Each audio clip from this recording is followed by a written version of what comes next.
안녕하세요. 수필을 읽어주는 삶의 지촉인자 마술사입니다. 이토록 멋진 문장이라면 장석주 님의 글입니다. 나를 물들이는 문장가의 만남. 나는 읽는다 고로 존재한다. 한 걸음 더 나가면 나는 쓴다 고로 존재한다에 이르게 될 테다. 써는 일은 읽는 일에서 시작한다. 평생에 걸쳐 책을 섭렵하면서 명문장들을 만났다.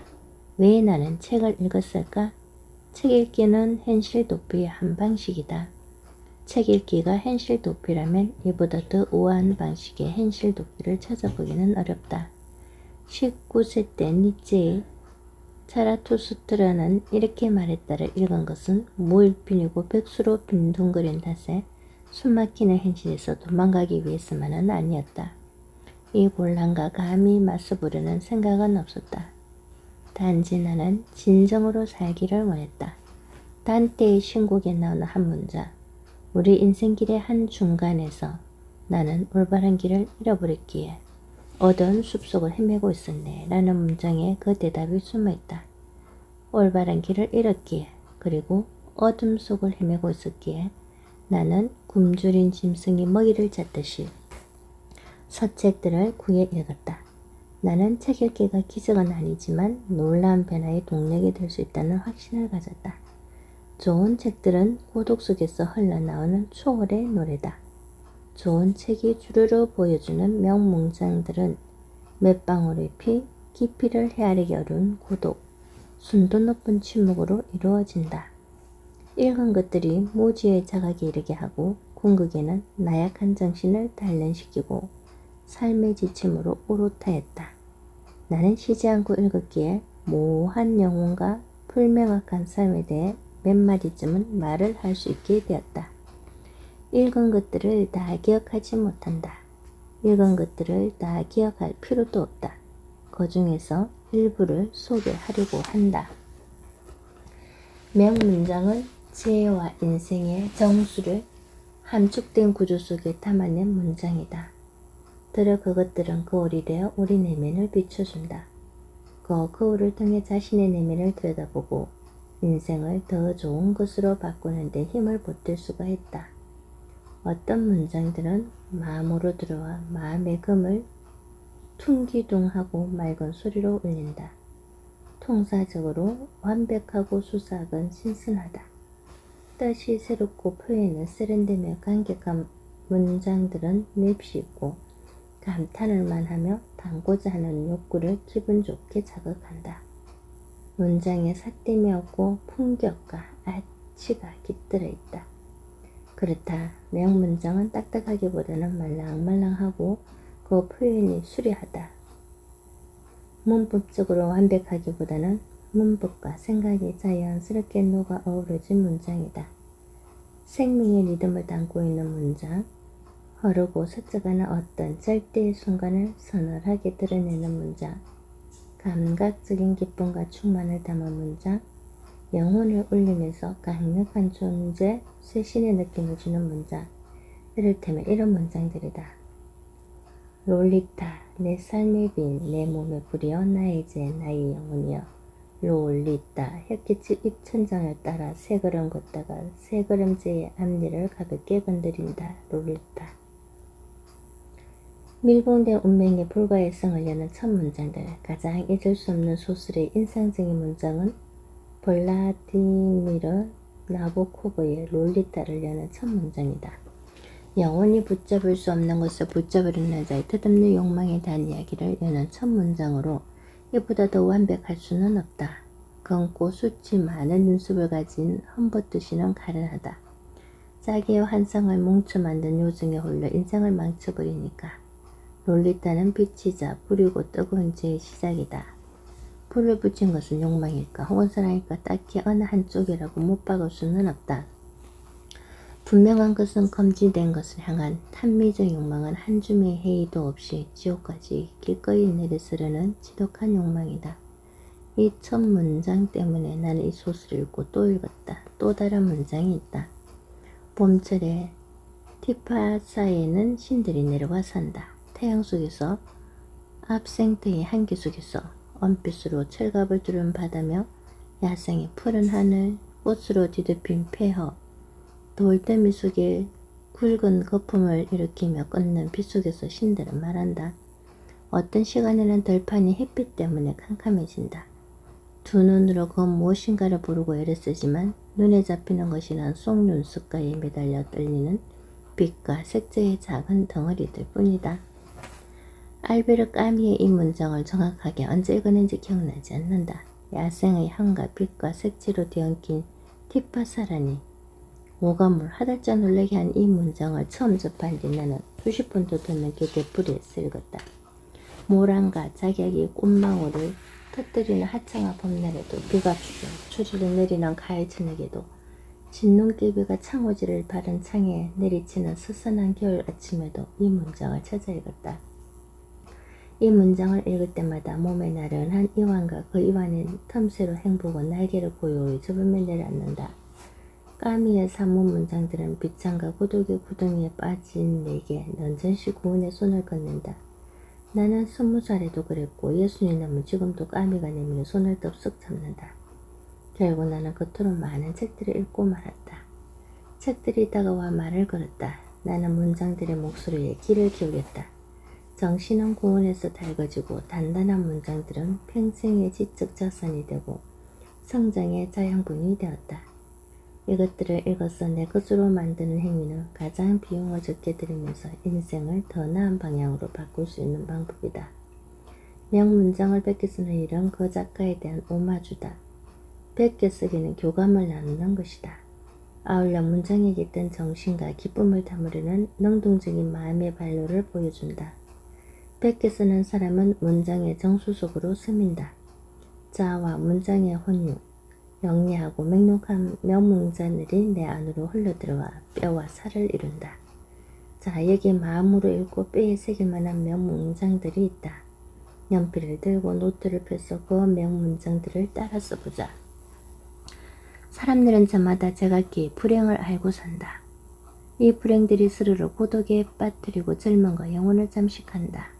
이 영혼을 좀먹는 불행과 싸우는데 에너지를 다 써버려 우리 감정은 메마르고 삶은 고갈된 바닥을 드러낸다. 이때 좋은 책들, 명문장들을 걷어 품은 책들이다. 치밀하고 건태로운 마음에 화사한 빛을 비춘다. 위로와 기쁨을 주고 감정을 윤택하게 하는 빛에 감싸인 책들에 축복이 있을진저.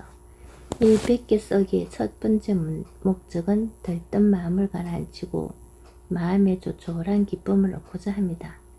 마음에 들새길 만한 좋은 문장들을 무념무상으로 베껴 쓰는 가운데 마음의 정화와 영혼의 성장을 위한 계기를 발견하기 위함이다. 베껴 쓰라. 그러면 몇 문장에 깃든 빛이 당신의 내부를 밝혀줄 것이다.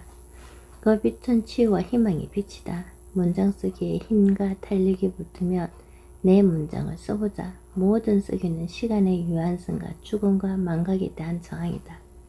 쓴다는 것보다 더 직접적인 자기 표현은 없다. 쓴다는 것은 현재 진행형의 삶을 문장으로 고착시키는 일이다. 인생이 그렇듯이 문장은 암시와 폭로로 이루어진다. 자, 종이와 연필을 준비하고 문장들을 써보자. 완벽하지 않아도 괜찮아. 자, 내 문장을 써봐. 2015년 9월 장석주 선.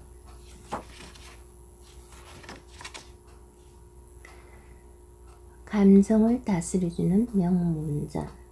그 무거운 머리는 이리 주시고요. 그 헐벗은 두 손도. 파초. 작년 봄에 이웃에서 파초 한 그루를 사왔다.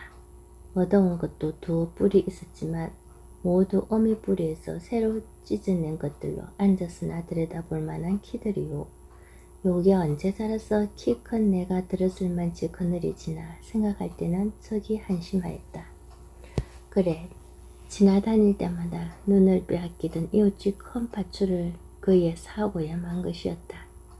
워낙 크기도 했지만 팥줄은 소선지가 제일 좋은 걸음이란 말을 듣고 선지는 물론이요 생선 씻은 물, 깨먹물 같은 것을 틈틈이 주었더니 작는 당년으로 성북동에서 제일 큰 팥초가 되었고 올 봄에는 새끼를 5이나 뜯어내었다. 그런 것이 올여름에도 그냥 그 기운으로 장차게 자라 지금은 아마 제일 높은 가지는 12자도 훨씬 더 넘을 만치 지붕과 함께 솟아서 푸른 공중에 들여왔다. 지나는 사람마다 이렇게 큰 팥줄은 처음 봤군 하고 우러러보는 것이다. 나는 그 밑에 의자를 놓고 가끔 난국의 정조를 맹상한다.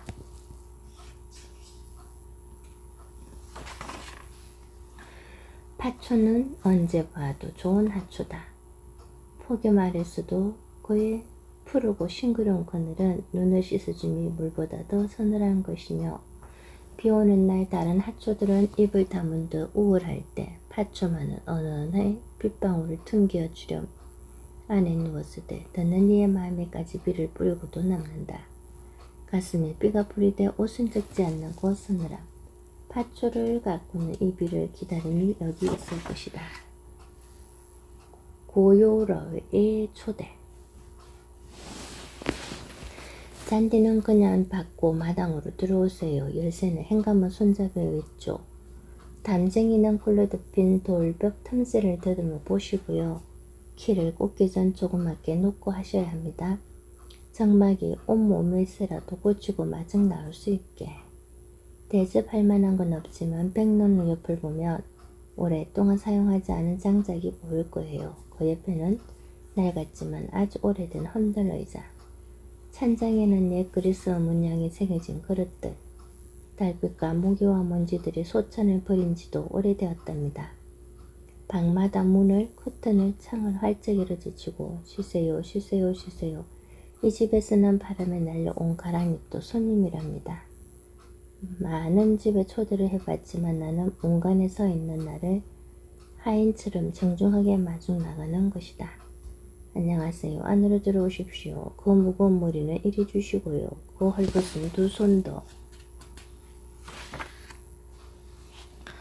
섬에서 보내는 편지. 풋살구가 떨어지며 사랑채 지붕을 두드립니다. 양철 지붕에 부딪히고 살짝 피어올랐다. 다시 떨어지면 낮은 소리를 한 번 더 냅니다. 침묵이 나비물처럼 사방에 부트러지고 툭 조용해집니다. 깨졌던 침묵이 봉합되는 순간에 침묵은 더 깊어지는 것 같습니다. 침묵에서는 어떤 냄새가 날까? 무슨 맛일까? 비린내가 날 것 같고 신맛일 것 같다는 생각을 하다가 잠자리에서 일어나 유리창을 엽니다. 아카시아 꽃 달콤한 냄새가 방으로 쏟아져 들어옵니다. 유리창에 밤새 쳐져 있던 아카시아 꽃 한 개 커튼이 찢어졌나 봅니다. 콧숨을 짧고 빠르게 끊으시며 달콤한 향을 음미하다가 폐를 최대로 부풀림의 향기를 빨아들여 봅니다. 가슴이 시원해집니다. 꽃향기 침나게 몸이 공중으로 떠오르네 라고 혼자 중얼거려 봅니다. 강화도 마니산 밑에 있는 우리 동네 동방리는 해마다 아카시아 꽃향기와 밤꽃내와 돌국과 향에 점령당합니다. 그렇게 3번씩이나 점령당하면서도 노인 회장님도 이사님도 있구만 대책회의 한번 열리지 않습니다. 느린 그림이 가져다 주는 것들. 산허기에 내려서 일단 민박집을 찾아든다. 방바닥에 몸을 부리고 좀 쉬다 보면 어느 순간 밖에서 뭔가가 나를 부르는 듯하다. 어서 나가봐야 할 것 같은 마음이 덜주신다. 덩사나에 끈을 조이고 허정거리는 걸음으로 느릿느릿 걷기 시작한다. 그때 내 눈에 들어오는 풍경은 사방 천지 초록이거나 알록달록한 단풍이거나 아니면 눈 덮여 눈부신 풍경 사이로 헐벗은 나뭇가지들이 쭉쭉 뻗어 있을 수도 있다. 그 풍경 속을 그저 느릿느릿 걷는다. 어느 게르의 머리카락 가득 사이로 바람의 손길이 느껴지고 돌멩이가 떨어찬 듯 무겁던 머리가 거뿐해진다. 내 몸에 들어앉아 마구 들쑤시고 조이고 헤집던 질병도 천지의 고위에 저절로 숨을 죽이는 듯 가라앉는다. 허성거리던 다리도 제법 힘이 붙은 듯 제 리듬을 찾는다. 걷다가 지치면 길섭이나 벤치에 앉아 보온병에 든 차를 마시고 다시 걷다가 이제 되었다 싶으면 민박집으로 들어와 설핏한 잠에 들고 그러다 다시 깨어나면 나가 썩었고 그렇게 1박 2일 또는 2박 3일쯤 지내고 나면 몸 안에 탁하고 오래 묵은 기운들이 빠져나가고 산바람처럼 맑은 못이 들어찬 듯하다. 다시 도시로 돌아가 살아낼 힘을 얻은 듯하다.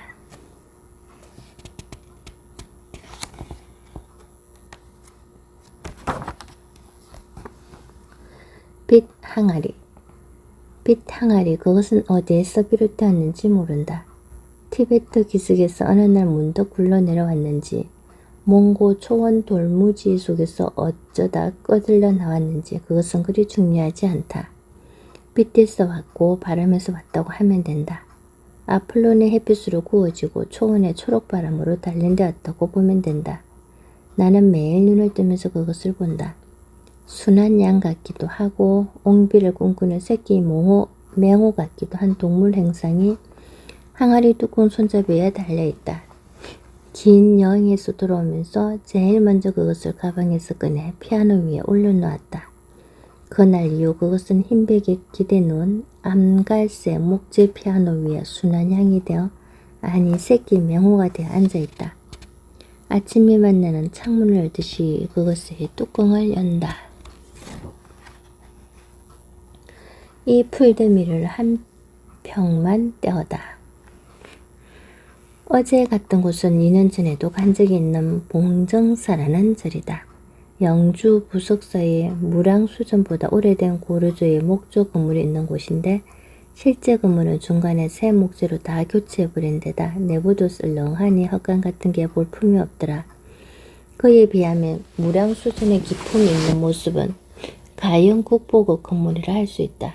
나는 전에 한번 가본 적이 있기 때문에 절 구경은 별로 하지 않고 절로 들어갈 때부터 나올 때까지 그저 땅만 보고 다녔다.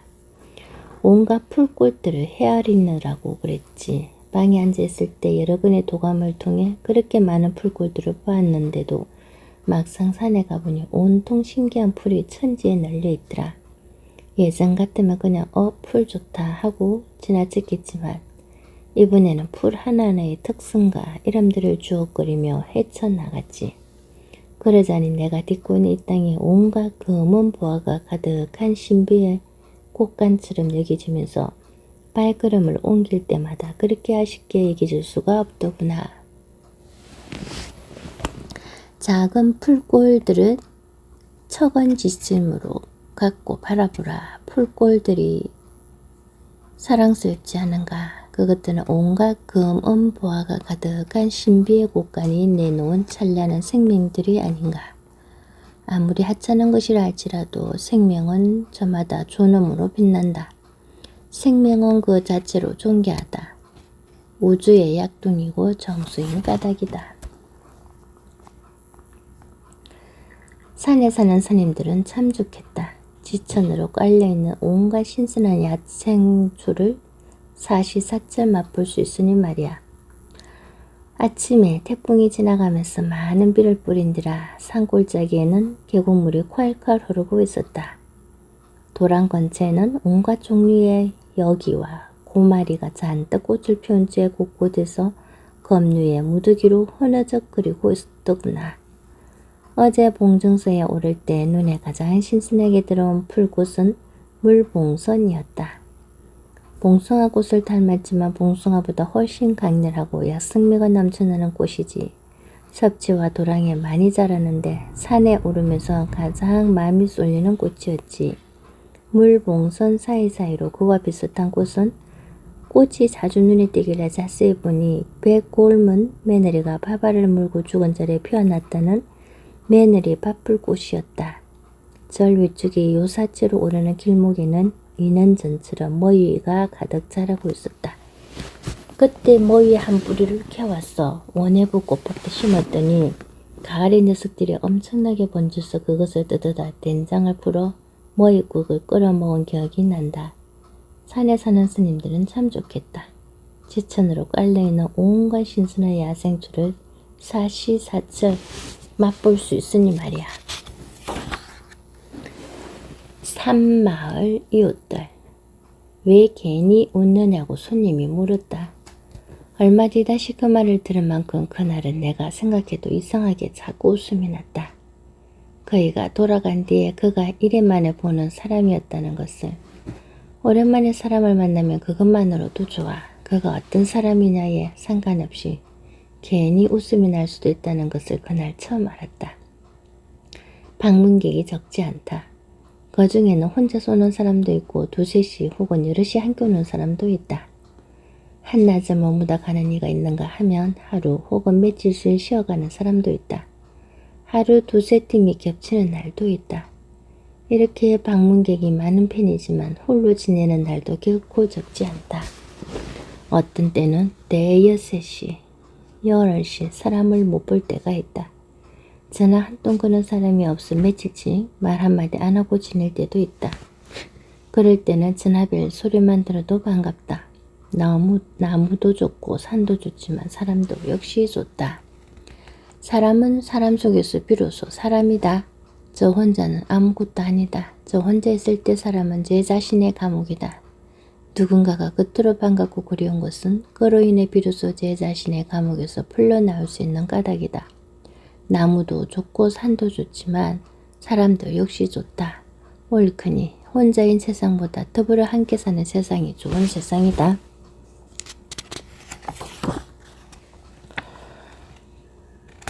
반가워 풀이 나게 달려가 받아보면 때로 모르는 사람일 때도 있다. 가끔 물건을 팔기 위해 전화를 거는 사람도 있다. 하지만 실망은 잠시. 얼굴도 모르고 내게는 조금도 필요가 없는 물건이지만 내 목소리는 상냥하다. 나는 끝까지 내가 놀랄 정도로 친절하다. 그것은 추운 겨울에는 누구나 절로 해를 반기는 것처럼 내가 사람을 그리워하고 있다는 방증이었다.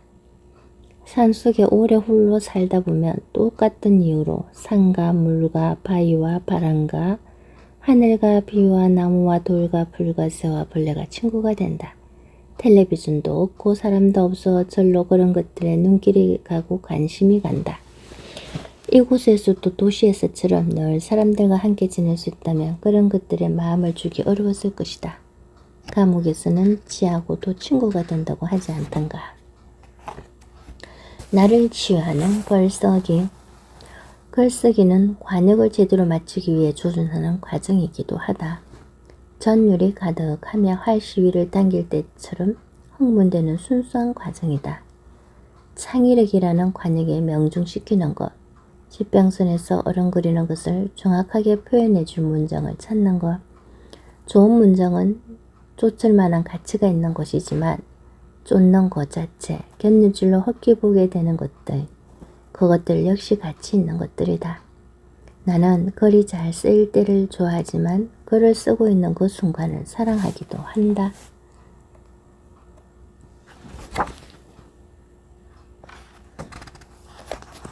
인간의 불행은 누구라도 방에 꼼짝 않고 있을 수 없기 때문에 생겨난다. 거저 방에 고요히 있으면 좋으련만 당체 그러지를 못한다. 그래서 굳이 스스로 불행을 자초한다. 블레저 파스칼. 배화.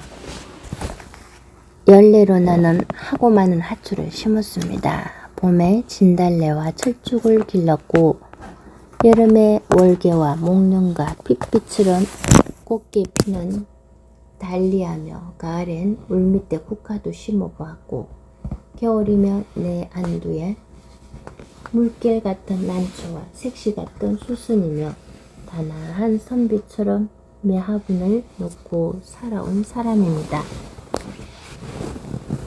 철 따라 어느 꽃 어느 풀이 아름답고 곱지 않은 것이 있으리요마는 한 해 두 해 지나는 동안 내 머리에서 모든 꽃이 다 사라져 버렸습니다.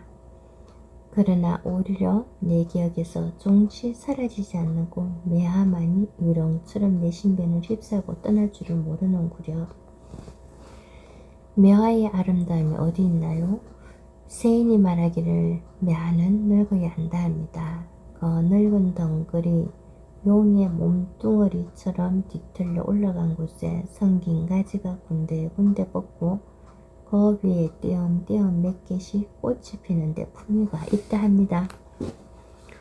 꽃은 어딘가 숨어있던 마음들이 나타나는 것이다. 꽃이 반갑고 기쁜 것은 그 때문이다. 그 중에서도 매화는 빙슬 속에서 홀로 소리쳐 피는 꽃이다. 모든 꽃들이 주위에 움츠러들어 있을 때 매화만이 호련히 피어 공중에 향을 퍼뜨리는 것이다. 매화는 어느 꽃보다 유독한 그 암향이 좋다 합니다. 백화가 없는 빙설리에서 홀로 소리쳐 피는 꽃이 매화밖에 어디 있느냐 합니다. 혹은 이러한 조건들이 매화를 아름답게 꾸미는 점일는지도 모르겠습니다. 그러나 내가 매화를 사랑하는 마음으로 실은 이러한 많은 조건이 멸시된 곳에 있습니다. 그를 대하며 아무런 조건 없이 내 마음이 황홀해지는데 어찌하리까. 매화는 그 둥치를 꾸미지 않아도 좋습니다.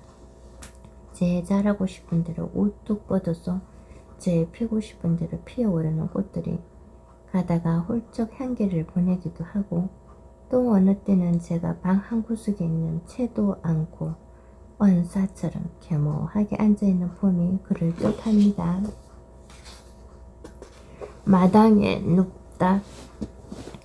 여름날 저녁 되면 시골집 마당에 널 멍성이 깔린다. 건흥 마당 위에 작은 풀린 마당이 놓이는 셈이다. 이 멍석 위에서 풋고추와 애호박을 넣고 만든 칼국수를 푸짐하게 먹고 나면 식구들은 땀을 말리며 함께 누워 쉰다. 그러면 낮 동안 달아올랐던 지열이 조금 숨을 죽인 채 흙냄새와 함께 바람개를 타고 휙휙 호속으로 쉬지 않게 들어온다. 식구들은 저녁치고는 조금 가한 듯 쉽게 부른 위장의 포만감을 기분 좋게 느끼며 바람과 땀과 함께 실려오는 서로의 살레도 조금씩 맡아가며 하루의 피로를 느긋하게 풀어본다. 그때 우리의 몸에는 한 줌의 긴장도 탁한 우렐도 없다. 모든 기혈이 잘 풀려서 게을물이 흐르는 것처럼 상쾌하다. 이런 마당 위에서의 푸짐한 식사와 느긋한 휴식은 인간들의 고된 하루를 소리 없이 위로하고 치유해준다. 마당은 대지의 일부가 아니라 고결한 삶의 일부로 기숙한 땅이다. 마당이 있는 집이 좋다. 무엇보다도 마당은 유순하고 모기의 혈통같이 친근하게 끌린다. 어느 여름날 아침잠에서 깨어 바라본 시골집 마당을 잊을 수가 없다. 누군가 빗자리로 청소한 마당은 하늘과 땅 사이에서 채초인 듯 순결한 청년의 이마인 듯 빛났다. 우리는 마당에 누워서 누구나 우리 몸 가운데서 제일 넓적하고 무던한 등으로 대지와 편안하게 만난다. 이렇게 대지와 맞닿는 넓적한 등의 느낌은 늘 넉넉함을 지닌 평평합니다. 그리고 우리는 이렇게 누워 우리 몸에서 가장 따스하고 여성적인 가슴으로 하늘을 맞이한다. 이처럼 하늘과 땅 사이에서 등을 대지에 붙이고 가슴은 하늘로 무한히 열어놓고 있노라면 우리는 조금 거창한 말이긴 하나 때로 진정 우주적 존재로서 천지공사에 참여하는 것 같다 큰 느낌에 젖으며 감격하기도 한다. 앞에서 말했지만 이런 느낌은 너무 거창한 게 사실이다. 그렇지만 묵중한 대지에 등을 대고 하늘을 사심없이 맞아들이고 있노라며 우주가 합심하여 선을 이루는 천지공심의 세계를 감독할 수 있으며 우리의 생명도 하늘과 땅 사이에서 최초인 듯 최후인 듯 조화 속에서 화평해지고 유순해지는 것을 느낄 수 있다. 이런 신화적 경험은 어른이 된 뒤에도 언제나 놀랍고 새로운 기억으로 떠오른다. 물살을 삶을 해치는 법. 세상은 언제나 내가 두렵게 그 앞에 섰던 큰 물 같았다. 두려우면서도 세차게 마음을 끌며 나를 우리를 불렀다. 그러나 두려움을 이기며 내 스스로 헤쳐가야 하는 곳이자 헤쳐갈 수 있는 곳이기도 했다. 모질게 공부원 하는 작고 여린 딸이 안쓰럽고 헤어질 때는 서운하다. 그러나 든든하다. 그렇게 어렸을 적에도 제법 큰 강 하나를 건너보았는데 마음만 먹으면 세상에 무슨 강을 이제 어떻게 또 못 견디겠는가. 누구에게나 인생이란 겪고 건너야 할 큰 강물 같다. 큰 강물을 두려워하며 못 건너는 사람이 있는가 하면 누군가는 두려움을 떨쳐내고 강물에 뛰어들어 건너간다. 이때 두려움이라 용기 부족이 아니라 제 인생에 대한 자존과 사랑이 부족해서 생겨난 감정이다. 제 인생을 엄격히 사랑한다면 어떤 용기도 생기는 법이다. 인생을 깨우쳐주는 명문자. 너는 존재한다. 그러므로 사라질 것이다. 너는 사라진다. 그러므로 아름답다. 장수. 비 오는 날이면 숫집에 적어두었던 여배우 이름을 읽어보면서 예전에 보았던 영화 장면을 회상하는 버릇이 있었다. 지금도 때로는 미술관 안내서와 음악회 프로그램을 뒤적거리기도 하고 지도를 펴놓고 여행하던 곳을 찾아서 본다. 물론 묵혀두었던 편지들을 읽어도 보고 책갈피에 끼워둔 사진을 들여다보기도 한다. 30년 전에 조금 아까 같을 때가 있다. 나의 시선이 일순간에 수천 수만 강년 밖에 있는 별에 갈 수 있듯이 기억은 수십 년 전 한 초쯤에 도달할 수 있는 까닭이다. 그러나 나와 그 별 사이에는 희박하여져 가는 공기와 멀고 먼 진공이 있을 뿐이요. 30년 전과 지금 사이에는 배나 곡절이 무상하고 농도 진한 생활이라는 것이 있다. 이 생활 역사를 한 페이지 읽어보면 1년이라는 세월은 긴 세월이고 하룻밤 아니 5분에도 별별 사건이 다 생기는 것이다. 추억은 누구도 훔쳐갈 수 없는 우리의 재화다. 추억이 많은 사람이 부자다. 추억 속에 아름다운 인연과 찬란한 생활이 깃들어 있다면 그가 비록 가난할지라도 유복한 사람인 것이다. 추억이 빈곤하다면 그 삶은 짧고 가난한 삶이요. 추억이 많다면 그 삶은 긴 삶이다. 과거를 영듯하게 회상할 수 있는 사람은 참으로 장수를 하는 사람이며 그 생활이 아름답고 화려하였다면 그는 비록 가난하더라도 유복한 사람이다. 예전을 추억하지 못하는 사람은 그의 생애가 찬란하였다 하더라도 감추어둔 보물의 세목과 장수를 잊어버린 사람과 같다. 그리고 기계와 같이 하루하루를 살아온 사람은 그가 팔순을 썰었다 하더라도 단명한 사람이다. 우리가 제한된 생리적 수명을 가지고 오래 살고 부유하게 사는 방법은 아름다운 인연을 많이 맺으며 나날이 적고 착한 일을 하고 때로 살아온가 자기 과거를 다시 사는 데 있는가 한다. 살면서 죽음을 기억하라. 타오르는 촛불이 초를 녹이듯 우리 영혼의 삶은 육체를 쓰러지게 한다. 육체가 영혼의 불꽃에 완전히 타버리면 죽음이 찾아온다. 삶이 선하다면 죽음 역시 선하다. 죽음이 없다면 삶도 없기 때문이다. 죽음은 우리와 세상, 우리와 시간 사이의 연기를 끊어놓는다. 죽음 앞에서 미래에 대한 질문은 아무런 의미도 없다. 삶이 시작하는 순간부터 죽음은 삶의 내부에서 눈뜬다. 우리는 그 죽음을 벗어날 수 없다. 사람은 필연적으로 죽음을 향하여 있는 존재다. 그러나 크게 비관할 필요는 없다. 죽음은 삶의 순간들을 빛나게 만든다. 이런 죽음의 유용성 때문에 스티븐 잡스는 죽음이야말로 삶의 가장 위대한 발명품이라고 했을 것이다. 살면서 죽음을 잊지 마라. 죽음을 기억하는 일은 삶을 썩지 않게 만드는 천년방부제다. 조만간 우리 모두에게 죽음이 찾아오리라는 사실은 누구나 알고 있다. 잠잘 준비, 겨울날 준비를 하면서 죽을 준비를 하지 않은 까닭은 무엇인가? 올바로 살지 못하며 삶의 법을 깨뜨린 사람만이 죽음을 두려워한다. 죽음에 대해 너무 많이 생각할 필요는 없다. 살면서 죽음을 기억하면 된다. 그렇게 하면 삶은 진지하고 즐거우리라. 탐욕의 어리석음에 대하여. 탐욕은 전 세계를 통틀어 가장 환상적이고 모순적인 질병이다. 이것은 끝없이 증가하는 식욕과 같으며 결코 만족할 줄 모른다. 이는 목적 없이 세상을 부풀리기만 하고 자신의 용도를 점점 잃어간다. 교환이나 적선의 도구로서가 아닌 돈 자신 또는 가난한 자를 먹이기 위한 것이 아닌 곡식, 형제와 자신의 옷을 짓기 위한 것이 아닌 양모, 고통받는 자들의 슬픔을 달래기 위한 것이 아닌 포도주, 때때로 우월한 분위기를 밝히는 것이 아닌 기름, 바보들은 이러한 모든 것들을 우리로 보고 화제로 삼으며 이런저런 공연 끝에 중요성을 부여하고 놀라워한다. 그리하여 살아있는 동안 그는 부자로 불릴지 모른다. 만일 거친 음식을 먹고 힘겹게 일하며 모욕과 불명예를 감수하는 것을 기꺼이 감수한다면 절제된 생활 속에서 필요한 것보다는 많은 돈을 벌 수 있겠지만 인공적이고 성가시며 포악한 그런 삶보다는 고결하고 조용한 가난을 택하는 편이 나을 것이다. 단순한 식단과 지나치지 않은 노동이 옷은 그를 행복하게 하고 영원한 보상을 가져다 줄 것이다.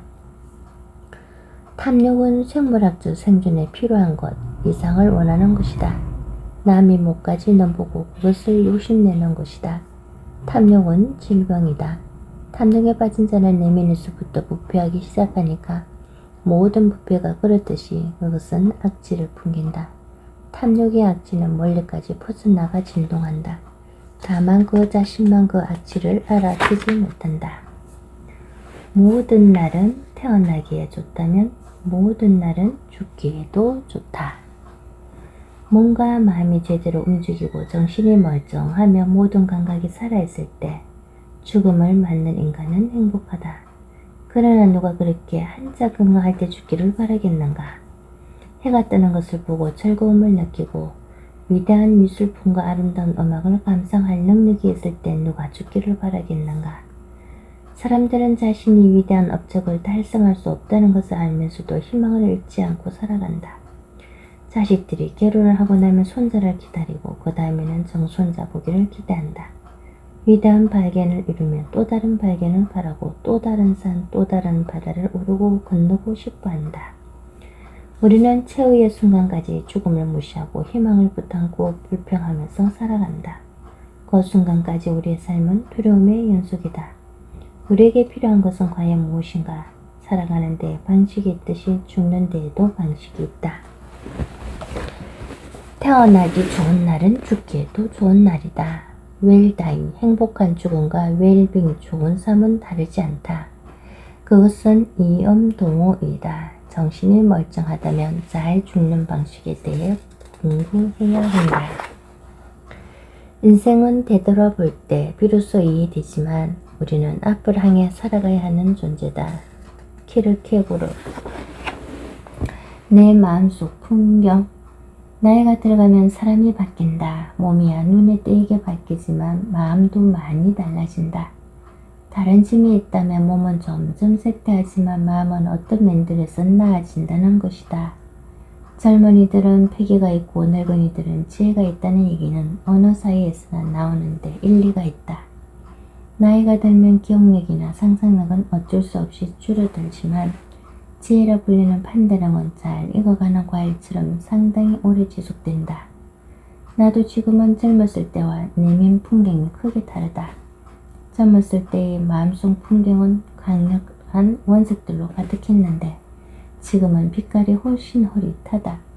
높았던 야심의 산줄기가 낮은 언덕으로 풍화되었고 기억의 골목마다 깨어진 꿈들의 조각들이 발길에 치인다. 아쉽게도 덕이의 기억들은 세월에 쉽게 바래지는데 그 많은 부끄러운 기억들은 여전히 생생하다. 그래서 그런지 나이가 들수록 얻지 못한 사랑의 기억은 흐릿해지는데 받아들이지 못한 사랑의 기억은 우리로 피바람을 견딘 바위 언덕처럼 오롯이 남는다. 젊었던 내 마음이 넉넉지 못했다는 사실이 점점 또렷해지면서 부끄러움과 해안이 뒤섞여 가슴에 볼그레스러한 거품을 남긴다. 젊음이 원색이라며 노경은 무채색이다. 젊음은 패기와 활력에서 돋보이지만 노경은 달관과 체념의 지혜로 완숙함에 도달한다. 젊음이 항상 옳은 것만은 아니다. 오히려 노경이 잘 익어가는 과일 같은 경륜과 원숙함으로 인해 존경을 받는다. 그러니 덕이의 기억들이 바래진다고 탓할 것만은 없다. 있는 게 있으면 없는 것도 있는 법이다. 결혼에 대하여. 그러자 알미트라는 또다시 물었다. 그러면 스승이여, 결혼이란 무엇입니까? 그는 대답했다. 그대들은 함께 태어났으며 또 영원히 함께 있으리라. 죽음의 흰 날개가 그대들의 생애를 헛되어 사라지게 할 때까지 함께 있으리라. 아, 그대들은 함께 있으리라. 신의 말 없는 기억 속에서까지도. 허나 그대들의 공준에는 거리를 두라. 천공의 바람이 그대들 사이에서 춤추도록. 간혹 주례를 맞는 경우가 있는데 그때마다 이 시를 읽어준다. 서로의 잔을 채우되 어느 한편의 잔만을 마시지는 말라. 함께 노래하고 춤추며 즐거워하되 그대들 각자는 고독하게 하라. 젊은 날엔 이 구절을 온전하게 이해할 수가 없었다. 모든 것을 함께 해야만 한다고 믿었던 것이다. 사랑으로 상대를 구속하려고 했다. 이는 어리석은 짓이다. 각자의 고독 속에서 각자의 생이라는 꽃을 피워야 한다. 사랑에 단 하나의 업무가 있다면 자신의 꽃으로 상대를 행복하게 만들어야 하는 것이다. 모든 결혼하는 이들에게 일러주고 싶은 시간. 서로 사랑하라. 허나 사랑에 속박되지는 말라. 차라리 그대들의 영혼의 기석 사이엔 출렁이는 바다를 놓아두라. 서로의 잔을 채우되 어느 한편의 잔만을 마시지는 말라. 서로 저희의 빵을 주되 어느 한편의 빵만을 먹지는 말라. 함께 노래하고 춤추며 즐거워하되 그대들 각자는 고독하게 하라. 비록 하나의 음악을 울릴지라도 저마다 외로운 기타 줄들처럼 서로 가슴을 주라. 허나 간직하지는 말라. 오직 삶의 손길만이 그대들의 가슴을 간직할 수 있다. 함께 서 있으라. 허나 너무 가까이 서 있지는 말라. 사원의 기둥들도 서로 떨어져 서 있는 것을 참나무와 사이프러스 나무도 서로의 그늘 속에서는 자랄 수 없다. 나는 모든 글 가운데 피로 쓴 것만을 사랑한다. 피로 웃으라. 그러면 그대는 피가 곧 정신임을 알게 되리라. 프리드리히히 니체. 두번은 없다. 두번은 없다. 지금도 그렇고 앞으로도 그럴 것이다. 그러므로 우리는 아무런 연습 없이 태어나서 아무런 훈련 없이 죽는다. 우리가 세상이란 이름의 학교에서 가장 바보 같은 학생일지라도 여름에도 겨울에도 낙제란 없는 법. 반복되는 하루는 단 한 번도 없다. 두 번의 똑같은 밤도 없고 두 번의 한결같은 춤도 없고 두 번의 동일한 눈빛도 없다. 당신과 나는 두 개의 투명한 물방울처럼 다르다. 우리는 서로 달라서 그 다른 점에 매혹을 느끼고 사랑에 빠졌던 것이다. 간혹 그 다름 때문에 다툼이 생기고 그로 인해 헤어지기도 한다. 기억하라. 두 번의 똑같은 밤은 없고 두 번의 똑같은 입맞춤도 없다. 우리는 다름 속에서 다름으로 살다가 죽는다. 그 다름에서 사랑이 싹트고 그 다름 때문에 애틋해지는 것이다. 어제 누군가 내 곁에서 내 이름을 큰 소리로 불렀을 때 내게 마치 열린 창문으로 한 송이의 장미꽃이 떨어져 내리는 것 같았다. 오늘 우리가 이렇게 함께 있을 때 난 벽을 향해 얼굴을 돌려버렸다. 장미가 어떤 모양이었지? 꽃이었던가? 돌이었던가? 힘겨울 나날던 무엇 때문에 너는 쓸데없는 불안으로 두려워하는가? 너는 존재한다. 그러므로 사라질 것이다. 너는 사라진다. 그러므로 아름답다. 미소 짓고 어깨 동무하며 우리 함께 일치점을 찾아보자. 비록 우리가 두 개의 투명한 물방울처럼 서로 다를지라도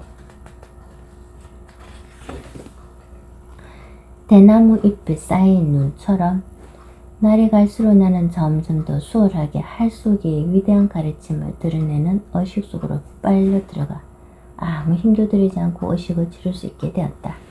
아니, 더 정확히 말한다면 마치 꿈을 꾸듯 의식에 인도됨을 느꼈다. 거기까지 선생님의 예언은 입증이 된 셈이다. 그러나 할 시위를 놓는 순간 정신이 헛들어지는 것은 어쩔 수가 없었다. 최대로 활을 당긴 상태에서 기다리며 머물러 있는 일은 육체적으로 매우 힘들었다. 이내 팔에 힘이 빠지고 또 매우 고통스러워서 나는 자꾸만 자기 몰입의 상태에서 벗어났고 자연히 활을 발사하는 일에만 온 신경이 쏠렸다. 활을 쏘는 사람은 활살이 관에게 명중되기를 바란다. 그러려면 활 속에 몰입해야 한다. 실제로 발살에 집중하면 할수록 활살은 관역을 빗나간다. 잘못된 집중을 하기 때문이다. 집중은 생각을 많이 함이 아니다. 차라리 집중은 생각에서 자유로워집니다. 집중은 생각의 많음이 아니라 무념무상에 드는 것이다.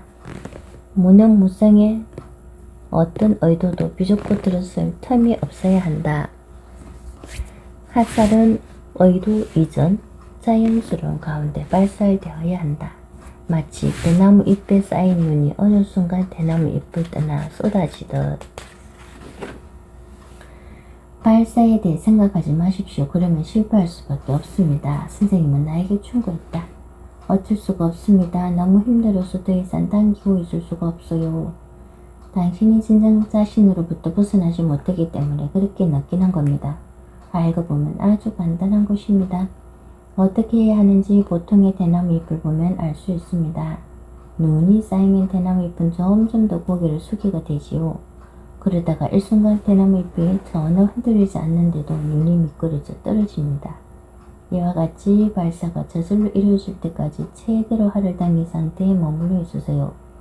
간단히 말하면 이렇습니다. 최대로 활이 당겨지면 발사가 저절로 이루어져야 합니다.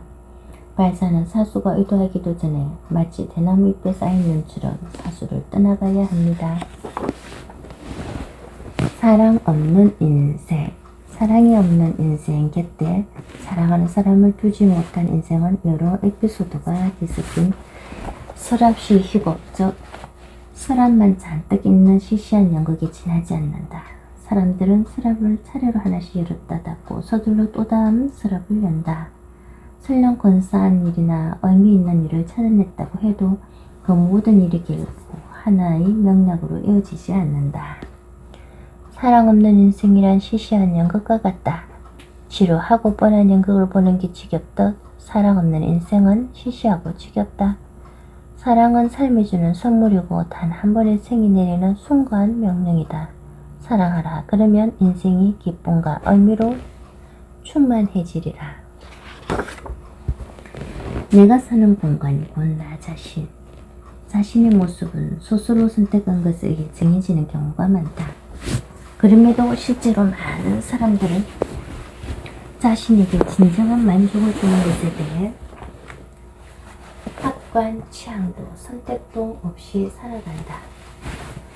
하지만 우리 자신의 내적 자아와 외적 자아 사이에 존재하는 관계를 조화롭게 풀어내려면 외부 환경이 내면 가장 깊은 곳에 자리한 열망과 부합해야 한다. 건축가와 인류학자들이 입을 모아 하는 말이 있다.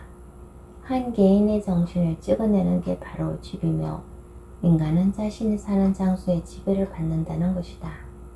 환경은 개인의 인격을 형성하고 개인의 선택에 영향을 미친다. 어떤 사람이 살고 있거나 살았던 장소를 보면 그 사람을 더 잘 파악할 수 있는 것도 그 때문이다. 실존에 연륜된다는 점에서 나와 장소는 하나다. 장소가 개인의 인격을 만들고 중요한 실존의 선택에 영향을 미친다는 점에서 그렇다. 우리가 살았던 장소들은 저마다의 방식으로 행존을 제약하고 규정한다. 특히 집이 그렇다. 어떤 집에서 살았느냐에 따라서 우리는 다른 사람이 되는 것이다. 사람은 자신이 사는 장소에 지배를 받는다는 단적인 증거다. 좋은 집이란 거기 사는 이들의 꿈과 열망을 키워주는 집, 건강한 삶을 일구기에 좋은 환경을 갖춘 집, 결코 좋은 사람을 길러내는 집이다. 누구나 여행을 하고 있다. 여행이 곧 삶이다. 서로 다른 풍경 속을 사람들은 저마다의 방식으로 건너간다. 크리스티안 생제러. 아버지의 마음. 바쁜 사람들도 굳센 사람들도 바람과 같은 사람들도 집에 들어오면 아버지가 된다. 어린 것들을 위하여 난로에 불을 피우고 그네에 작은 못을 받는 아버지가 된다. 저녁바람에 문을 닫고 낙엽을 주는 아버지가 된다. 아버지는 저녁바람에 문을 닫고 마당에 떨어진 낙엽들을 치우는 사람이다. 아버지는 가장 외로운 사람들이라는 구절에서 울컥해진다. 아버지에게 자식이란 타자화된 나라다. 아들들은 그 아버지를 보면서 자란다. 그러면서도 아들들은 아버지의 뜻을 소소하게 거스리고 아버지에게 크게 맞서고 반항한다. 나 역시 그랬다. 미숙하고 치기 어렵던 시절의 일이다. 세월이 흘러 작년이 되니 아버지의 외로움을 조금 알 듯하다. 바깥은 요란해도 아버지는 어린 것들에게는 울타리가 된다. 양심을 지키라고 낮은 음성으로 가르친다. 아버지의 눈에는 눈물이 보이지 않으나 아버지가 마시는 술에는 눈물이 절반이다. 아버지는 가장 외로운 사람들이다. 가장 화려한 사람들은 그 화려함으로 외로움을 배우게 된다. 아니오 라고 말할 수 있는 용기. 양심은 인간다움의 권원이며 존엄성의 바탕이기도 합니다. 양심은 가장 신성하고 거룩한 것이기도 합니다. 양심에 따라 사람이 행동할 때 악을 피하고 선을 행하며 스스로의 인격을 완성할 수 있습니다. 양심이 무너지면 인간이 무너집니다. 양심이 바로 설 때 그때 인간의 모든 윤리적 도덕적 가치가 바로 설 수 있습니다.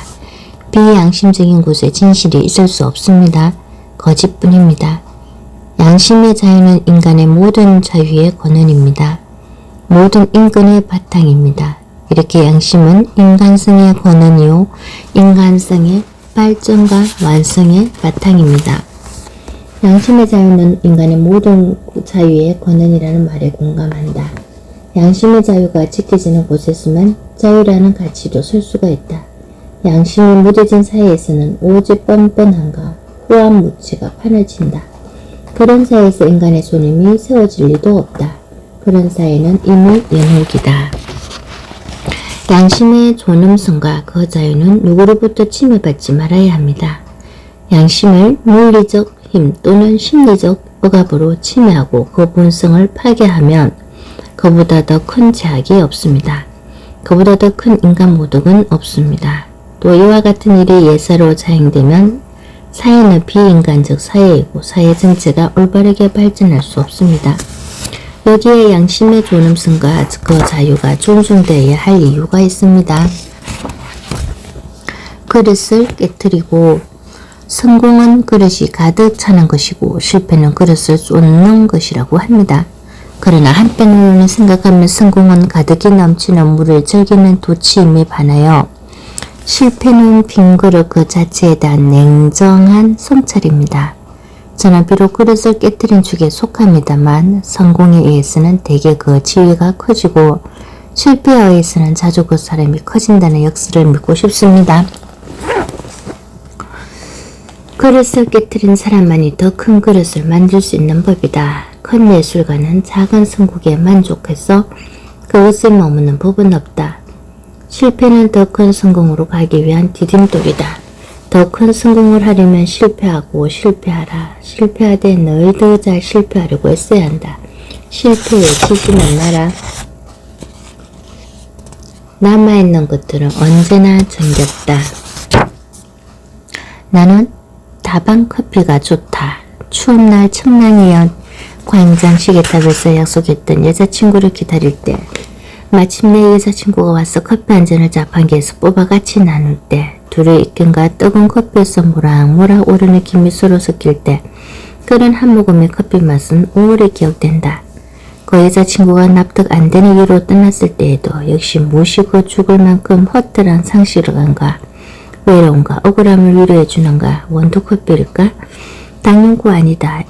에스프레소도 비싸고 독하긴 하지만 뜨겁고 달고 쓴 자판기 컵밥만이 그 크나큰 상실감과 외로움과 억울함을 달랠 수 있을 것이다.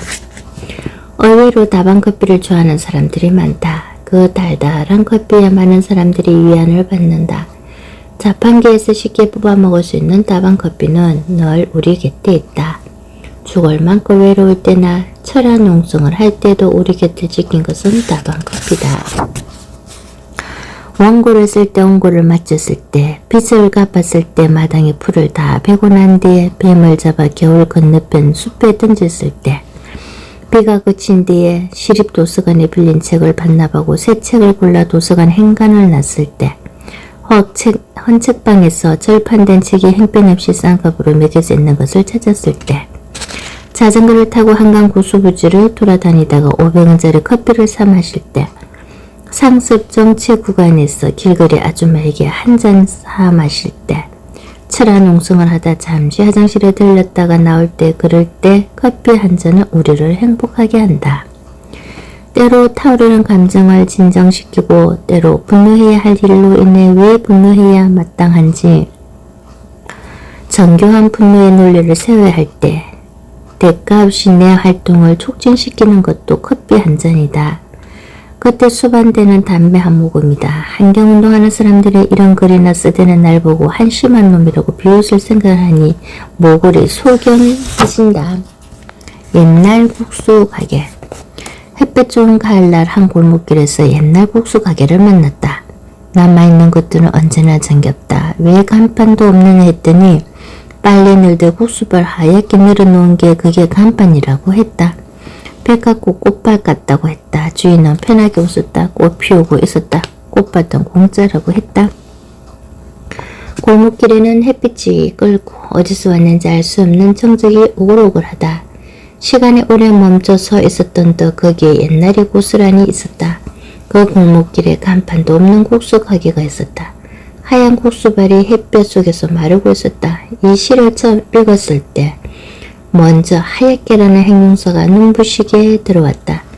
매화, 흰꽃, 바람에 펄럭이는 옥양목 빨래, 조선의 달 항아리, 여름 하늘의 새들 구름들, 저고리 앞습에 가려진 젊은 엄마의 젖갔어. 이것들은 다 하얗다. 하얘서 정겹고 서글프다. 하얀 것들은 빨리 뜨거워지고 빨리 사라지는 까닭이다. 내 안이 평화와 기쁨으로 충만해서 바깥삼도 더불어 고요했을 때 아내의 손을 잡고 옛날의 국수가게로 국수를 한 그릇씩 사 먹으러 가곤 했었다. 얼굴에 기미가 낀 아내의 뱃속에는 어린 것이 자라고 있고 골목길 한뼘 하단에는 팥꽃이 하얗게 피어있곤 했었다. 그때는 내 삶의 안쪽도 하얘서 우동꽃이는 저녁이나 빗소리 맺줄 길을 밝히는 새벽녘에는 아무 이유도 없이 가슴이 아리고 눈시울이 붉어지곤 했었다. 사계절의 멋. 봄은 동틀 무렵 산 능선이 점점 하얗게 변하면서 조금씩 밝아지고 그 위로 보랏빛 구름이 가늘게 떠있는 풍경이 멋있다. 여름은 밤, 달이 뜨면 또 할 나위 없이 좋고 칠흑같이 어두운 밤에 또 반딧불이가 반짝 여기저기서 날아다니는 광경은 보기 좋다. 반딧불이가 달랑 한 마리나 두 마리 희미하게 빛을 내며 지나가는 것도 운치 있다. 비오는 밤도 좋다. 가을은 해질녘. 석양이 비추고 산봉우리가 가깝게 보일 때 까마귀가 둥지를 향해 세 마리나 네 마리 아니면 두 마리씩 떼지어 날아가는 광경에는 가슴이 뭉클해진다. 기러기가 줄을 지어 저 멀리로 날아가는 광경은 한층 더 정치가 있다. 해가 진 후 바람 소리나 벌레 소리가 들려오는 것도 기분 좋다. 겨울은 새벽녘, 눈이 내리면 더없이 좋고 서리가 하얗게 내린 것도 멋있다. 아주 추운 날 급하게 피운 숯을 들고 지나가는 모습은 그 나름대로 겨울에 어울리는 풍경이다. 이때 숯을 뜨겁게 피우지 않으면 하루속이 금방 흰재로 변해버려 좋지 않다. 세이쇼나고는 1000년 전 일본의 궁녀였다. 이 궁녀는 뛰어난 문필가였다. 무엇보다도 사물과 계절, 인간관계에 대한 투명한 응시와 청신한 감각이 뛰어난 사람이다. 그 재능을 고스란히 펼쳐 보인 책이 마쿠라누소시다. 세이쇼나고는 궁녀의 삶과 그 삶을 감싼 시대의 풍속, 그리고 교양과 정념이 혼재된 삶을 재기발랄한 문체로 썼다. 이 책을 읽은 것은 행운이다. 나는 이 책을 머리맡에 두고 여러 번에 걸쳐 읽었다. 인생은 우리가 숨쉬는 횟수가 아니라 숨막힐 정도로 멋진 순간으로 평가된다. 마야 안젤로. 콩나물 삶는 냄새. 유년의 풍경 중에 가장 인상적인 장면은 할머니와 내가 콩나물을 삶아 먹었던 일이다. 나는 거의 할머니랑 둘이 놀았다. 새벽 5시 정도가 되면 어머니 아버지는 덜 일을 나가고 7시 정도가 되면 누이들이랑 형은 학교에 갔다. 나는 아직 초등학교에 다니지 않아 자인의 할머니와 둘이 집을 지키는 신세가 되었다. 그러다 보니 어린 나이다. 지능이 높지는 않을 치매에 걸린 할머니와 자주 싸웠다. 먹을 것이 없는 집이라서 주로 어머니가 삶아놓고 간 감자나 고구마를 두고 누가 하나라도 더 먹는가로 싸웠다. 그래도 어느 날 잠에서 깨니 밖이 환했다. 부엌에서 콩나물 삶는 냄새가 났다. 할머니가 가마솥에 콩나물 시루를 통째로 삶고 있었다. 나는 할머니가 콩나물 삶는 모습을 가마솥 옆에 앉아 묵그름이 바라보았다. 아궁이의 불 속에 타오른 뜬물을 슬픈 할머니와 나는 서로의 입속에 콩나물을 하나씩 넣어주었다. 할머니 하나 나 하나 할머니 둘 나 둘 아궁이에 타오르는 불빛과 서로의 얼굴에 흐르던 따뜻함은 지금도 내 마음속에 지워지지 않는 풍경으로 남아있다. 치매 할머니와 어린 손자가 먹을 것을 두고 다툰다. 이 다툼은 먹을 것을 두고 어르렁거리는 동물의 싸움과 닮아있다. 원색적인 다툼이다. 어느 순간 두 사람은 서로의 입에 콩나물을 하나씩 넣어준다. 할머니 하나 나 하나 할머니 둘 나 둘 이것은 평화의 노래 사랑의 노래다. 이 노래를 덮이는 곳은 아궁이에서 타오르는 불빛. 월요일 아침 새 책을 펼친다. 통근 전철 아니다. 새 책은 월요일 아침에 가장 잘 어울린다. 책 속에는 새로운 사람들이 있고 새로운 풍경이 있다. 지금까지 몰랐던 관계성의 세계가 있다. 그 한 권의 책은 집으로 돌아가는 전철 안에서도 읽고 집에 돌아가 내 방 안에서도 읽고 그렇게 해서 주말까지는 다 읽는다. 다시 말해 내 독수는 주 단위이다. 일주일에 한 권 따라서 한 달에 4-5권 정도를 읽게 된다. 특별히 일주일에 한 권 읽기로 정해놓은 것은 아니다. 하루에 3번 식사하는 것이 딱 정해진 일이 아닌 것과 같은 이치이다. 시간이 돌고 돌아 아침에서 낮으로 다시 어스름한 저녁으로 옮겨가는 것처럼 한 권의 책을 새로운 주가 시작될 때 읽기 시작하여 요일이 돌아 한 주가 끝나는 시점에 다 읽는 것이 내 생활에 익숙해져 있을 뿐이다. 정말 그뿐이다. 책을 읽는 것은 우리를 여러 겹의 삶으로 인도한다. 이례적생의 한계를 뛰어넘게 만든다는 것이다. 책 읽기는 무지를 지식으로 어리석음을 지혜로 바꾸는 마술이다. 그러나 많은 사람들이 책 읽을 시간이 부족하다고 하소연한다. 읽는 양과 속도는 사람마다 다르다. 야마무라 오사무라는 분은 조금씩이라도 읽으라고 권면한다. 날마다 조금씩 5분이나 10분이라도 괜찮다. 그게 모이면 한 주에 한 권씩을 읽게 되고 한 해에 50권 이상을 읽을 수 있다. 읽는 양과 속도는 사람마다 다르다. 표준적인 척도가 있는 것은 아니다. 물론 다독가들의 독서량에서 보면 일주일에 한 권이라는 것은 말도 안 된다는 이야기일 터이다. 서기우라 민페이는 나이가 들고 병등으로 체력이 쇠약해져서 결국 한 달에 1만 쪽, 즉 건수로 해서 평균 34권 내지 38, 9권을 단념하고 새로이 한 달에 10권 이상이라는 할당량을 정했다. 이제 곧 70살이 되어간 무렵의 일이었다. 이것과 비교해봐도 내 분량은 그 절반 정도밖에 안 된다. 그러나 일주일에 몇 권, 한 달에 몇 권, 1년에 몇 권 읽으면 포준이고 그 이상은 다독을 위하는 과독에 해당한다는 말도 아니다. 누구나 자기 생활의 고유한 시간의 사이클이 있기 마련이다. 생활의 시간 사이클에 의해 책을 읽는 방법은 저절로 형태를 갖추게 된다. 생활보다 먼저 독서가 있고 생활이 그 뒤를 쫓아가는 것은 아니다. 엔도 루키치는 생활에 어떤 일보다 독서를 우선시키는 사람이었다. 그런데 엔도 루키치는 자신의 저서인 독서법에 밤에서 아침으로 걸치자라고 쓰여있다. 책상에 앉아 책을 읽고 자려고 할 때는 베개 위에 책을 놓고서 그 펼친 쪽을 가만히 바라보는 것이 좋다. 전등을 끄고 책을 덮었다면 그 책에 대해 생각하자. 이내 졸음이 와 잠이 들고 말지만 다음날 아침 눈을 뜨면 곧바로 그 책을 다시 펼쳐 읽자. 그것이 밤에서 아침으로 걸치자의 의미이다. 가을날 마법의 길에서 가을은 유난히 시간이 흐름이 빠르게 느껴지는 계절이다. 황급 햇살과 푸른 하늘 단풍과 낙엽이 힘겹게 얻어지는 것과는 달리 너무 쉽게 아쉽게 단숨에 사라져버린 듯한 느낌을 주는 것이다. 그래서 허기가 자주 지는 것일까? 대략 서무 예전부터 가을만 되면 내가 들리는 식당이 있다. 가을 햇살이 유난히 강한 강화도의 비빔국수 집이다. 가을과 비빔국수를 찾아가는 여행길은 이렇다. 신촌에서 시외버스를 타고 강화버스 터미널에서 내려 버스 뒤쪽 그러니까 북쪽으로 서무 걸음 쭉 걸어가서 왼쪽으로 서너 걸음 이동해서 보면 김이 뿜어져 나오는 가파른 지하 계단 입구와 마닥들인다. 그 그 안으로 들어가면 오른쪽으로 무엇인가 끌고 있는 소들이 보이고 낡은 탁자 7개가 있는 지하가 나타난다. 너가 아래 딱 알맞게 따뜻한 국물을 곁들여 김이 듬뿍 뿌려진 비빔국수를 먹고 새 계절이나 기다려온 까닭의 꽃배기를 주문한다. 나와서는 다시 전등사로 가는 버스를 탄다. 전등사 입구의 산길을 기웃거리다가 몸을 돌려 초지진까지 몇 킬로미터인지 재본 적이 없는 길을 슬렁슬렁 걸어간다. 강화의 가을이 겉으로 어젓하고 황홀한가. 바다와 햇빛이 어우러져 황금빛 가루가 쏟아지는 듯하다는 가을의 강화를 보러 가야겠다. 강화의 비빔국수는 여행의 기쁨에 얻어지는 고명이요 덤이다. 따뜻한 국물이 곁들여 나온다는 그 비빔국수를 맛보고 싶다.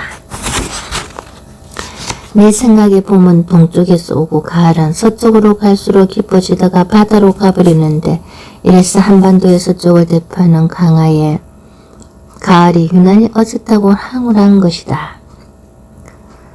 황금빛 가루가 잘게 부서져 내리는 듯한 길 위에 빨간 고추들이 마르고 있고 코소모소 또 코소모소처럼 예쁜 아이들이 바람에 흔들거리며 서 있거나 어디론가 가고 있다. 한가하고 때로 지나치게 아름다워서 가벼운 슬픔에 섞이게도 신음이 새어나오는 부드러운 살길 위를 걷는 듯한 시간이 지나면 개풀을 향해 천동빛 대포를 겨누고 있는 초지진에 도착한다. 거기서 바다와 햇빛이 비린내 나는 항연을 훔쳐보다 보면 강화 버스터미널로 가는 버스가 온다. 저물 무렵에 휘청거리는 길을 따라가는 버스를 타고 터미널로 들어온다. 그리고 또 비빔국수. 이번에는 내년 가을까지의 추억을 위한 꽃배기다. 양이 그리 많지 않은 나이인데도 하루에 2번씩이나 꽃배기를 먹는 건 거의 모험이나 다름없지만 수십 년 동안 한 번도 탈이 난 적은 없다. 호미 예찬. 내가 마당에서 헉 주무르기를 좋아한다는 걸 아는 친지들은 외국 나갔다 올 때 곧잘 원예용 도구들을 선물로 사오곤 한다. 모종삽, 톱, 전지가위, 갈기 등은 다 용이한 물건들이지만 너무 앙증맞고 예쁘게 포장된 게 어딘지 장난감 같아 선뜻 헛걸 묻히게 되지를 않았다. 그래서 전지가위에는 거의 다 사용해보지 않고 다시 선물용으로 나누곤 했다. 내가 영원한 농기구는 홈이다. 어떤 철무진에 들어갔다가 호미를 발견하고 반가워서 손에 쥐어보니 마치 안겨오듯이 내 손에게 딱 들어맞았다. 철물점 자체가 귀한 세상에 도시의 철무전에서 그걸 발견했다는 게 마치 구름을 만난 것처럼 반갑고 감동스러웠다. 호미는 남성용 농기구는 아니다. 주로 여자들이 김밀 때 쓰는 도구이지만 만든 것은 대장장이니까 남자들의 작품물터이나 고개를 살짝 빗던 것 같은 유려한 선과 팔과 손아귀의 힘을 낭비 없이 날 것으로 모으는 기능이 완벽한 조화는 단순 소박하면서도 여성적이고 미적이다. 호미질을 할 때마다 어떻게 이렇게 잘 만들었을까 새롭게 감탄하곤 한다. 호미질은 김을 맬 때 기능적일 뿐 아니라 손으로 만지는 것처럼 헛걸 느끼게 해준다. 마당이 넓지는 않지만 여기저기 버려진 굳은 땅을 씨를 뿌릴 수 있도록 개간도 하고 거짓말처럼 빨리 자라는 잡초들과 매일매일 내가 이기나 보자고 싸움질도 하느라 땅집 생활 6, 7년에 어찌나 호미를 혹사시켰던지 작년에 호미 자루를 부러뜨리고 말았다. 대신 모종석, 가위 등을 사용해 보았지만 호미의 기능에는 될 것도 아니었다. 다시 어렵게 구한 호미가 스테인리스로 된 홈이었다. 기능은 똑같은데도 왠지 녹슬지 않는 쇳빛이 생경해서 정이 안 갔다. 그러다가 예전 홈이와 같은 무쇠 홈이를 구하게 되었고 젊은 친구로부터 날이 날카롭고 얇은 잔디 홈이까지 선물로 받아 지금은 부러진 홈이까지 합해서 또한 4개의 홈이를 가지고 있다. 컴퓨터로 글 쓰기 전에 좋은 만년필을 몇 개 가지고 있을 때처럼이나 대견하다. 호미는 단순하고 소박한 노동의 도구다. 손아귀에 딱 맞게 들어온 호미, 작가는 호미의 유려한 선과 팔과 손아귀의 힘을 낭비 없이 날 것으로 모으는 기능에 감탄하고 도구의 완벽성에 끄덕 감탄한다. 늘 쓰는 도구지만 들여다보면 볼수록 몰랐던 일면들이 드러나며 우리를 놀라게 한다. 이 놀라움은 도구의 새로운 일면, 즉 야생적인 근본의 발견에 대한 감탄으로 이어진다. 실은 호미 예찬은 도구 예찬이자 노동 예찬이다. 노동 예찬은 이것이 다름 아닌 우리 삶을 새롭게 세우는 근본이기 때문이다.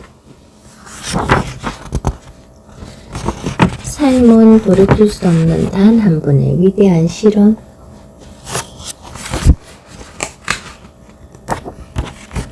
대추 하나. 적의 저절로 풀고 진리는 없다. 저 안에 태풍 몇 개, 저 안에 천둥 몇 개, 저 안에 벼락 몇 개, 적의 저 혼자 둥그러 진리는 없다. 저 안에 무술이 내리는 몇 밤, 저 안에 땡볕 두어 달, 저 안에 초성달 몇 달. 대추 하나. 적의 저절로 풀고 진리는 없다. 저 안에 태풍 몇 개, 저 안에 천둥 몇 개, 저 안에 벼락 몇 개, 적의 저 혼자 둥그러질 리는 없다. 저 안에 무술이 내리는 몇 밤, 저 안에 땡볕 두어 달, 저 안에 초성달 몇 날. 여름에 이루어지는 이별의 예식은 짧아야 한다. 여름은 짧기 때문이다. 여름의 그 싱싱한 빛들은 다 어디로 가버렸을까? 빨리 끝나버린 계절의 겉에서 우리는 하얗게 자결하던 여름의 빛을 그리워한다. 하지만 추운 사이에서 한국과 뱀들의 전성시대가 뜻없이 끝날 때 나무들은 제 발등 아래 유순한 그림자들을 키운다. 뜰한 대추나무 가지마다 매달린 대추들에는 붉은 빛이 감돈다. 가을이 깊어지며 야무지게 굵어진 대추 하나마다 전하는 저절로 무르익은 것은 아무것도 없다는 진리는 그 윤곽이 또렷하다. 곧 동지의 밤에 서리와 초빈과 천리를 몰고 온다. 천천히 그리고 있는 그대로 워낙 깨어름을 타고 나서 늘 빈둥거리며 사는 이들은 드물다. 사람들은 깨어름을 피우는 시간과 일하는 시간을 질석기 일수다. 중요한 것은 이 두 가지가 합쳐진 채 아무것도 하지 않고 내장 깊숙이 가라앉았다가 거득 차 쓰는 요고 살점 한 조각이 된다는 것이다. 마치 맛있는 음식을 먹은 다음 몸속의 소화기관이 활발히 움직여서 우리가 의식하지 않을 수 없는 그 순간에 있는 것처럼, 그리하여 가장 긴 내장의 리듬에 따라 우리가 사는 순간에 있는 것처럼 말이다. 2시간이나 3시간 동안 우리는 맛있게 뭘 먹고 마신다. 그것은 아직 우리의 몸속에 있다. 그러다가 살이 우리 살의 한 부분이 된다. 잠도 그러한 음식과 견주어 볼만하다. 그러긴 하나 깨어른 사람들의 삶이 언제나 다 같은 것은 아니다. 잠은 어떤 믿음을 필요로 한다. 나는 어둠 속에 빠져들었다가 다시 깨어날 것이기 때문이다. 그러니까 나는 이 세상을, 내 몸을, 내 마음을 믿는 셈이다. 깨어름을 수많은 악행의 셈이자 원천이라고 비난하는 것은 옳지 않다. 깨어름이야말로 슬기로움이나 너어로움의 한 형태이기 때문이다. 열심히 일하라. 그리고 힘껏 깨어름을 누려라. 깨어르다는 건 너저러질 대로 너저러져서 절대로 아무것도 하지 않는다는 것하고는 다르다. 마치 극장에서 공연이 없는 날을 공연 안 하는 날이라고 하기보다 공연 쉬는 날이라고 하듯이 우리는 저마다 사회라는 극장 또는 무대의 배우다. 우리도 때때로 휴식이, 다시 말해 쉬는 것이 필요하다. 그렇지 않다면 공연은 주변 사람들을 지치게 할 것이고 우리 스스로도 지치게 할 것이다. 그러나 우리는 휴식 시간이나 여가 시간이 있어도 이를테면 일요일에도 계속 움직인다. 심지어 평일보다 더 일중에서 움직이기도 한다. 말하자면 깨어르다는 것은 있는 그대로 내버려 둔다는 것이다. 그것은 슬기로움이나 너그름의 한 행태다. 물러났다가 세상으로 다시 돌아와야 한다. 이런 삶의 방식은 한가로이 거늘기, 남의 말 들어주기, 꿈꾸기, 글쓰기 따위처럼 사람들이 별로 소중하게 여기지 않는 버려진 순간에 깃들어 있다.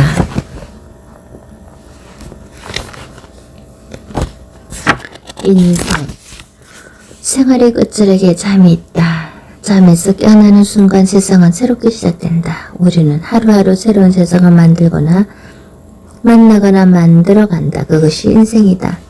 속눈썹에 내려앉은 잠은 신인간에게 내려주는 축복이고 선물이다. 호메로스에 따르면 잠은 그 자체로 하나의 신이다. 호메로스는 오디세이아에서 울고 있는 페넬로페의 눈곱을 위해 빛나는 눈에 아테나가 달콤한 잠을 내려주었다라고 쓴다. 밤마다 시에 잠드는 사람은 행복하고 불면으로 고통을 당한다면 불행한 사람이다. 인생은 두 개의 본질적 장과 생활로 이루어진다. 고속도로 위의 야생화. 우리가 일상적으로 만나는 작은 것의 힘, 그리고 하찮은 것 속에 담긴 소중한 의미. 풀숲에서 오는 작은 돌리 소리는 들을 수 있어도 지구가 해산하는 거대한 그 경험은 누구도 듣지 못한다. 이 기이한 현상, 생명이나 죽음에게도 소리가 있다면 아마 그럴 것이다. 생명을 부양하는 것은 순간 일이다. 그것은 무엇보다 앞서는 제1회적 가치이기 때문이다.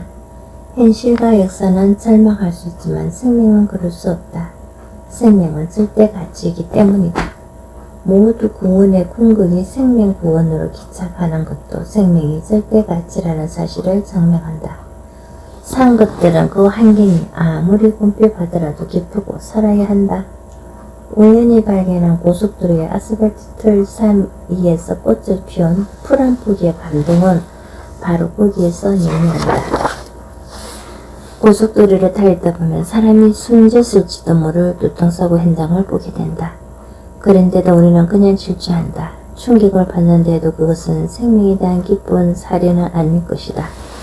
더더구나 사자에 대한 애도는 아니다. 하지만 어떤가 금인강 고속도로의 아스팔트 틈 사이에서 문득 풀 한 포기가 꽃이 피우고 있는 것을 보았다면 그냥 못 본 채 지나칠 것인가. 생명이란 것이 뭔지 저리도 모시고 아름다운지에 대해 가슴이 뜨거워질 것이다.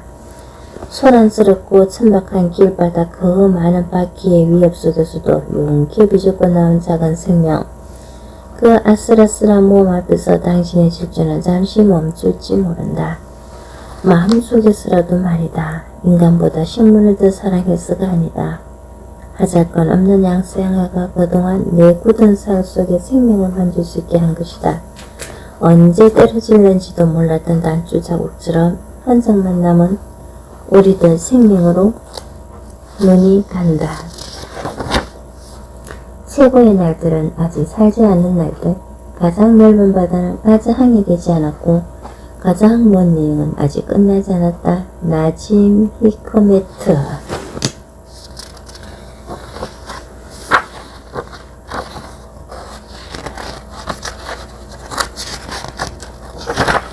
새봄이 일어서고 있다. 내가 좋아하는 성가의 말 중에 살아도 온몸으로 살고 죽어도 온몸으로 죽어라는 말이 있다. 나는 병원에서 한자복으로 갈아입는 순간부터 병을 받아들이고 온몸으로 한자로 살겠다고 마음의 준비를 했다. 일찍 사람 만나는 것을 거부하고 한자로서의 장진을 선포했다. 아내와 아들 내외를 빼놓고는 형과 누나 심지어 딸아이에게도 알리지 않았다. 몇몇 후배들이 병원을 찾아왔을 뿐 그 외에는 일찍 알리지 않도록 신시당부했다. 병은 우아니고 불운이며 그 본질은 생명이 품은 불모성이다.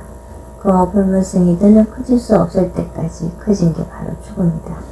생명이 곧 미소, 여자와 같이 말랑말랑한 것이라면 병은 생명의 무고함과 순수를 삼키고 말랑말랑한 기쁨들을 앗아가며 결국 존재를 메마르고 답답함도 평화에 이르게 한다. 투병이 죽음에 이르는 도정이라는 사실인식이 우리를 고통에 빠뜨린다. 병은 낡고 망가짐오면서 신생으로서의 다큐가 아니다. 나는 병이 사람을 죽이지는 않는다고 생각한다. 사람을 죽이는 것은 오직 죽음일 뿐 병은 죽음으로 가는 과정에 지나지 않는다. 철학자 키르 케로그로의 그 유명한 죽음에 이르는 병처럼 사람은 누구나 태어난 순간부터 죽음에 이르는 병을 앓기 시작하는 환자인 것이다. 그러므로 환자 스스로가 자기 병에 대해 연민에 정해낼 필요도 없으며 주위 사람들도 환자에게 용기와 위로를 주며 그만치 지나친 호기심을 갖거나 쓸데없는 호사가지 참기를 할 필요는 없는 것이다. 병원에 오니까 참 아픈 사람들이 많지요. 지난 일은 하루에 한 번씩 방사선 치료를 받으러 병원에 갔을 때 치료사가 내게 지나가는 말을 했다. 나는 지금까지 병원에 갈 때마다 병원을 자주 갈 때가 못 되는 질 수 없는 곳, 운이 나쁜 사람들이라 가는 저주받은 곳, 전염병에 걸린 사람들이 격리된 감옥과 같은 수용소를 생각해왔다. 그러나 내가 막상 환자로서 병원을 출입하게 되니 그 치료소의 말처럼 세상에는 참 병으로 고통받는 사람들이 많구나 하는 느낌을 받았다. 그래서 나는 병실에서 복도에서 환자들을 만나며 가슴속 깊이 칼로 찌르는 것 같은 고통을 느끼며 절로 울면서 고개를 숙이고 다니곤 했다.